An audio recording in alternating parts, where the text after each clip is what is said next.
Hello students, welcome to the class. Today we will discuss about the light, abiotic factor, class 12th, chapter 13, organism and population ecology. तो जो light होता है, light क्या है आपका, light के लिए जो अल्टीमेट सोर्स होता है वो आपका सन है, क्योंकि सन से आपको क्या मिलती है, एनर्जी भी मिलती है और लाइट भी मिलती है।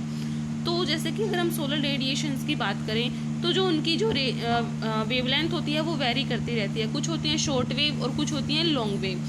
तो अगर हम शॉर्ट वेव की बात करें तो उसमें आपकी कॉस्मिक रेज होती हैं, एक्स रेज, यूवी रेज। अगर हम लॉन्ग वेव्स की बात करें तो उसमें आपकी इंफ्रारेड वेव्स होती हैं, रेडियो वेव्स होती हैं। तो इनमें से अगर हम यूवी रेज की बात करें तो सबसे ज़्यादा क्या होती है, हार्मफुल होती है, और इसकी जो वेवलेंथ है वो आपकी 100 to 390 नैनोमीटर होती है। जैसे जिसके यहाँ पे टाइप्स दे रखे हैं UVA, UVB, UVC। इनमें से जो UVC होती है वो सबसे ज़्यादा क्या होती है, लैथल, यानी कि वो जानलेवा होती है, और यहाँ पे इनकी वेवलेंथ को दिखाया गया है। फिर आता है सोर्स ऑफ एनर्जी, यानी कि लाइट की कैरेक्टरिस्टिक्स आपको यहाँ पे बता रखी है या उसके क्या क्या बेनिफिट्स हैं। तो लाइट, तो सोर्स ऑफ एनर्जी क्या है, सनलाइट। सनलाइट से हमें क्या मिलती है, अल्टीमेट, एक तो लाइट भी मिल रही है, दूसरा एनर्जी भी मिलती है। क्योंकि अगर हम प्लांट्स की बात करते हैं तो प्लांट्स क्या करते हैं, फोटोसिंथेसिस करते हैं और अपना खाना बनाते हैं। अब प्लांट्स ने फोटोसिंथेसिस किया, खाना बनाया। अब एनिमल्स क्या करते हैं, एनिमल्स प्लांट को फीड करते हैं। तो जो एनर्जी प्लांट के अंदर स्टोर थी वो कहाँ पे ट्रांसफ़र हो गई, अब एनिमल्स के अंदर। अगर एनिमल्स की डेथ हो जाती है तो उसको डेथ होने के बाद डिकम्पोज, यानी कि नष्ट कौन करता है, माइक्रोब, छोटे छोटे ऑर्गेनिज्म, बैक्टीरिया। तो उनके अंदर एनर्जी ट्रांसफ़र हो जाती है। इस तरह से क्या होता है, एनर्जी ट्रांसफ़र, यानी कि आपकी एनर्जी साइकिल में भी एक तरह से हेल्प करते हैं, एनर्जी को ट्रांसफ़र करते हैं एक लेवल से दूसरे लेवल पे।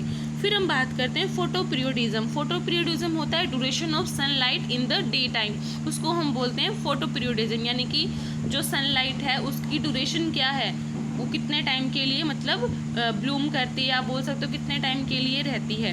तो उसी बेस पे फ्लावरिंग और ग्रोथ जो होती है वो प्लांट्स की या एनिमल्स की अफेक्ट होती है। जैसे कि यहाँ पे हम बात करते हैं लॉन्ग डे प्लांट।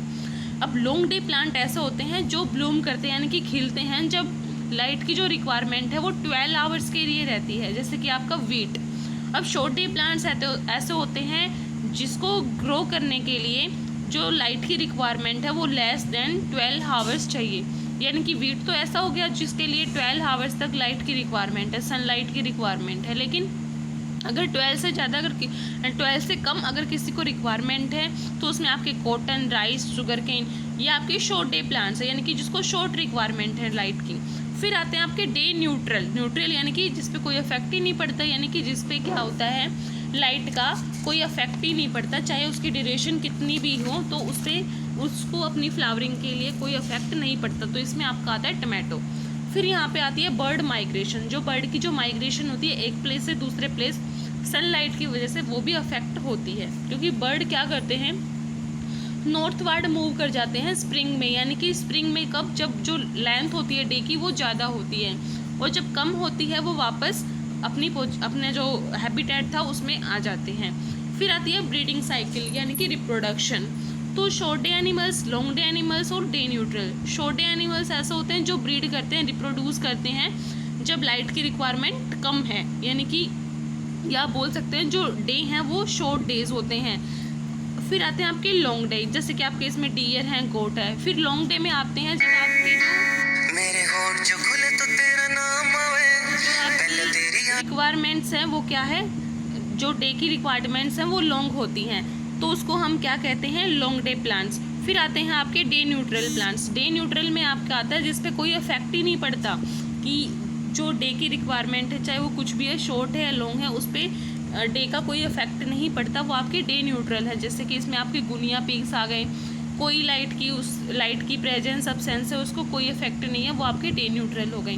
फिर आते हैं पिगमेंटेशन। पिगमेंटेशन तो आपने जैसे देखा होगा कि आपकी जो टैनिंग होती है, यानी कि स्किन टैन हो जाती है, वो आपका पिगमेंटेशन होता है। जैसे कि आप ज़्यादा धूप में बैठते हो तो आपके जो स्किन का कलर है वो डार्क हो जाता है। वो किस वजह से होता है, मेलेनिन पिगमेंट होता है आपकी बॉडी के अंदर, जो क्या करता है, पिगमेंटेशन के लिए या टैनिंग के लिए रिस्पॉन्सिबल होता है। जब आप ज़्यादा देर तक सनलाइट में बैठते हो तो जो मेलेनिन का जो प्रोडक्शन होता है वो इंक्रीज़ होने लगता है, और उसकी वजह से जो आपकी जो स्किन है वो डार्क हो जाती है। जैसे ही आप छाया में आते हो तो वो डिक्रीज़ होता है और आपका कलर जो होता है वो डार्क नहीं, लाइट हो जाता है।